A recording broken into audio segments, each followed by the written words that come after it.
I'm now joined by Jeannette boys basketball head coach Adrian Batts before his team begins the Class 2A postseason. First off, Adrian, congrats. A terrific regular season, just 2 losses on your ledger. I would imagine you're pretty happy with where your team's at.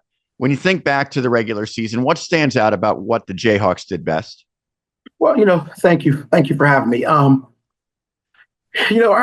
season, we broke it down into 3 different phases. It was first, second, obviously third with the second half of the section. But I was really proud of our guys, that the way they competed, and they never looked ahead to opponent that we thought we were better than on paper. We took every opponent the same. We treated everybody the same. We went through our scouting and we prepared for that team who was next on the schedule. So really proud of our guys, with that, because it's easy for high school kids to say, hey, this team doesn't have a good record.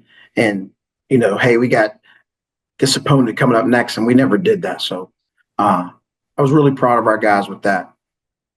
So I mentioned 2 losses. They both came against Greensburg Central Catholic. The second one on the road, your team was in it. It was a 1-possession game almost the entire way. What positives can you take from those setbacks that your team experienced? Well, it's most of the errors that we had were correctable. We missed some easy shots. We missed some defensive assignments. And then, we took the lead. I think we're 47-45 or something like that, or 47-46. And we came down and made just had a bad possession, an empty possession, and get a shot off. It was a turnover. So those are the things we've been talking about. And, playing at GCC is a tough place to play. The fans are right on you. Great atmosphere. We love playing there. But, our biggest thing is that we were able to break down that film and correct some things. So, as far as a young group, I was very happy and pleased after our next game after that. Next couple games, we knew we had to win out because we were playing for seeding. So, the kids didn't take anything light. They got prepared we put it behind us. We got, we prepared for Clareton and Brentwood on Saturday. So really happy with that.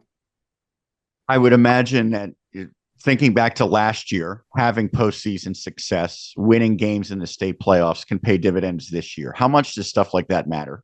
Oh, it definitely matters. I don't think our guys will be worried about, the one and done thing with the playoffs. They know what to expect. I think they'll be prepared to play. Obviously, I'm having prepared to play.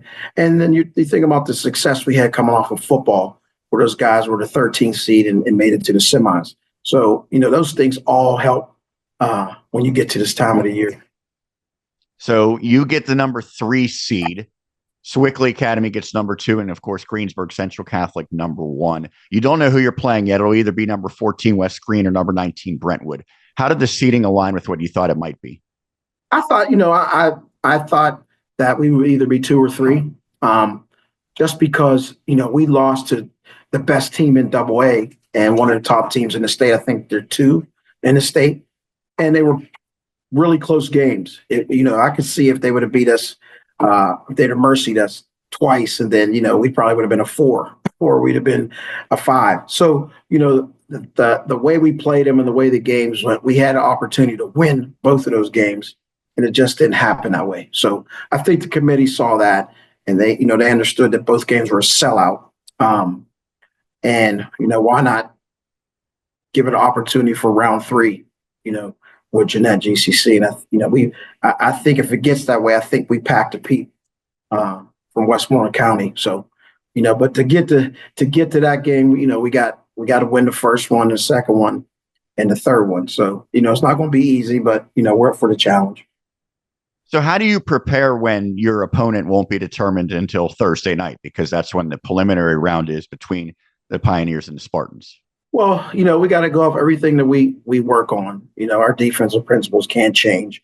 We'll add some things. We have a really, really good scrimmage coming up Thursday. We're scrimmaging Lake Trove and Southmoreland. So those are 2 very good teams at higher divisions, and they're going to make us play a lot tougher.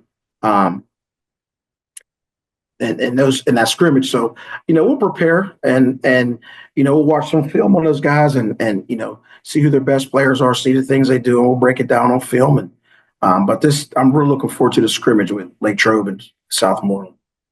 Your team has had a lot of postseason success throughout your tenure.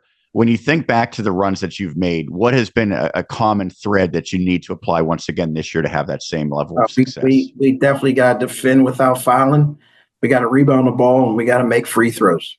And all the teams that we had and that have been successful, my 2015 team, who was led by Julian and three guys on my staff, Wade and Michael Pompey. We defended at a high rate and held some teams that were scoring a lot of points below their scoring averages. So that's going to be big. We could defend, rebound, make free throws, and limit our turnovers. We got a chance to play with everybody in double A. Lastly, you mentioned the turnout, the environment when you go against GCC. Well, you get the benefit of a home game, and then if you win, of course, I would imagine Jayhawks faithful will be well traveled for your games. How much does that help to have that community support that we see so much in football, but also certainly in basketball? Oh yeah, it's big. Our student body, the Birdcage, has been fabulous this year, and the Jeannette Old Faithful, they're going to travel. They really got behind our team, showing a lot of support. So I'm sure the game will be pretty close if we win the first one at home, and whoever wins between Olsh and Clarendon. I think it'll be a great atmosphere for us, and looking forward to it on Monday. Well, Adrian, thanks so much for doing this. Congrats on a terrific regular season. Good luck in the postseason. Thanks, Sean, so much, man. Thank you for having me.